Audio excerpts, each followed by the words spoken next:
The skies above General Hospital seemed unusually dark as the citizens of Port Charles gathered for the funeral of Cullum. No one came to mourn him. Not really. They came to make sure he was truly gone. For months, Cullum had terrorized Port Charles. His web of lies, blackmail, violence, and betrayal had left scars on nearly every family in town. From targeting Britt and Rocco to threatening Sonny's empire and manipulating innocent lives, the villain had made countless enemies. Yet death changed everything. Even monsters receive funerals, and on this cold afternoon, the town prepared to bury one of its darkest enemies. What nobody expected was that the funeral would end with another body, and a killer finally paying the ultimate price. The chapel was packed. Sonny Corinthos sat silently beside Carly. Jason stood nearby, his expression unreadable. Laura Collins occupied the front pew, while Dante and Chase remained near the entrance, watching for trouble. Nobody trusted the situation, not after everything that had happened. "Something feels wrong," Dante whispered. Chase nodded. "I've had the same feeling all morning." At the center of the room rested Cullum's casket, polished black, closed, guarded. Even in death, nobody trusted him enough to leave the casket open. Across the room, whispers spread among the mourners. Many still believed Cullum had secrets buried with him. Others feared his criminal associates might appear. Some even suspected his death had been staged. After all, this was Port Charles. Anything was possible. Meanwhile, outside the chapel, a black sedan pulled into the parking lot. The driver stepped out. A collective gasp spread through nearby guests. The woman removed her sunglasses. It was Anna Devane. Anna had been missing for weeks while secretly investigating an international criminal network connected to Cullum. Most people believed she was overseas. Others feared she had been killed. Now she stood before them alive, and judging by her face, she carried dangerous information. Robert Scorpio hurried toward her. "Anna." She smiled faintly. "It's good to see you." Robert immediately noticed the tension in her eyes. "What happened?" Anna looked toward the chapel. "We have a problem." His expression hardened. "What kind of problem?" "The kind that gets people killed." Inside the funeral service, the priest began speaking. Words about forgiveness, redemption, second chances. Most attendees listened politely. Few believed them. Suddenly, the chapel doors opened. Anna entered. Every head turned. Laura stood immediately. "Anna." The room erupted with surprise. Sonny exchanged a glance with Jason. Even Carly looked stunned. Anna walked down the aisle without speaking. When she reached the front, she stared directly at Cullum's casket. For several seconds, silence filled the room. Then she turned toward the crowd. "Everyone needs to leave." Confusion exploded. "What? Why? What are you talking about?" Anna raised her voice. "Now." The urgency in her tone frightened everyone. Jason stepped forward. "Explain." Anna's jaw tightened. Cullum wasn't working alone. The room went silent. She continued. "The organization behind him is here." Gasps echoed throughout the chapel. Sonny rose from his seat. "How many?" "Enough." Jason immediately moved toward Carly. Dante and Chase drew closer to the exits. The atmosphere shifted from mourning to survival. Then chaos erupted. A gunshot shattered the silence. Boom! Screams filled the chapel. People ducked. Several windows exploded inward. More gunfire followed. "Boom, boom, boom!" Dante shouted. "Everyone down!" Jason pulled Carly behind a pew. Sonny reached for cover. Chase raced toward the entrance. Outside, masked gunmen surrounded the building. The funeral had become an ambush. Anna's instincts immediately took over.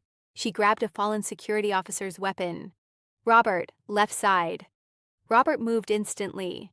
Years of experience returned in seconds. The former spies worked together flawlessly. Inside the chapel, panic spread. Children cried. Guests crawled across the floor. Laura helped protect several elderly mourners. Meanwhile, Jason identified the attackers. "They're not after us." Sonny frowned. "What?" Jason pointed toward the casket. "They're after Cullum."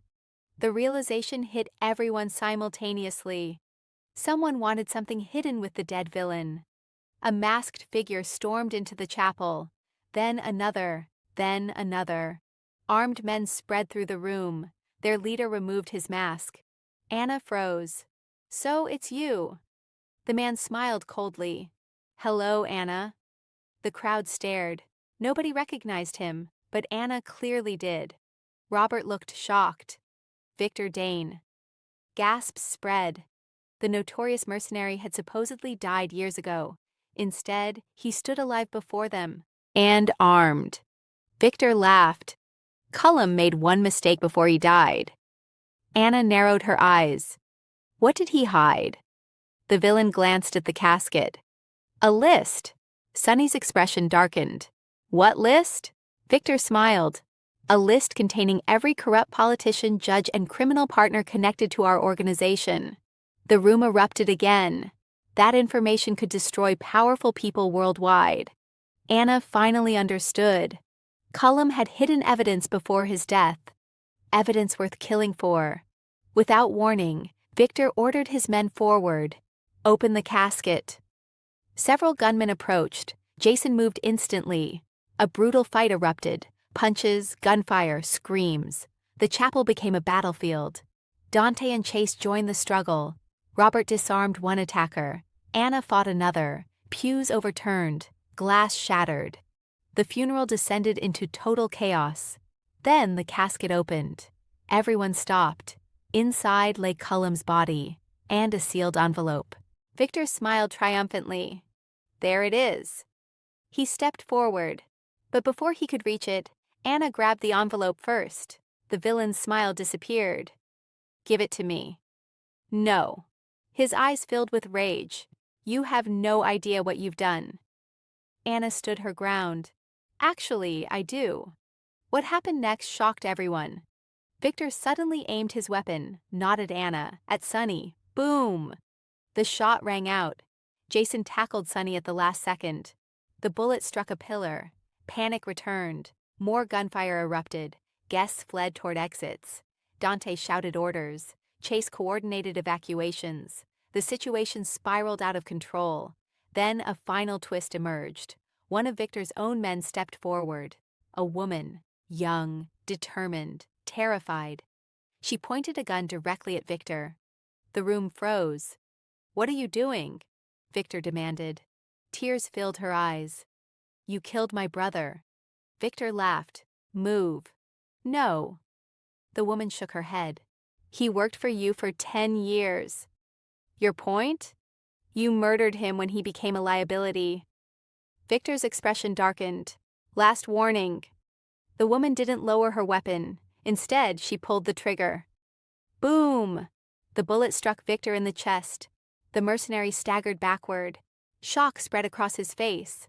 For the first time in years, he looked afraid. Another shot followed. Boom! Then a third. Boom! Victor collapsed beside Cullum's casket. Dead. Just like that. The feared criminal mastermind was gone, killed by someone from his own organization. Silence swept through the chapel. No one moved. No one spoke. The nightmare had ended. Police sirens filled the distance. Within minutes, authorities flooded the scene. Paramedics treated the injured. Officers secured evidence. The surviving attackers were arrested. The woman who shot Victor surrendered peacefully. She offered no resistance. Only relief. Hours later, Anna stood outside the chapel. The envelope remained in her possession. Robert approached. What's in it? Anna opened it carefully. Both agents stared at the contents. Names, hundreds of names, corrupt officials, crime bosses, international operatives, enough evidence to dismantle entire criminal empires. Robert exhaled slowly. My God. Anna nodded. Cullum knew he was dying. So he hid it. Insurance policy. Robert looked toward the chapel. Even in death, he managed to start another war. Nearby, Sonny joined Jason. What happens now? Jason watched police vehicles depart. Now? Sonny nodded. Jason's expression hardened. Everyone on that list starts running. Across town, in a hidden location, an unknown figure watched the news coverage. The television displayed headlines about Victor's death, about the funeral massacre, about Anna's return. The figure smiled, then reached for a phone. Phase 2 begins. The call ended, the screen faded to black, and somewhere in Port Charles, a new enemy prepared to emerge from the shadows. Cullum's funeral was over, but the darkness he left behind had only begun.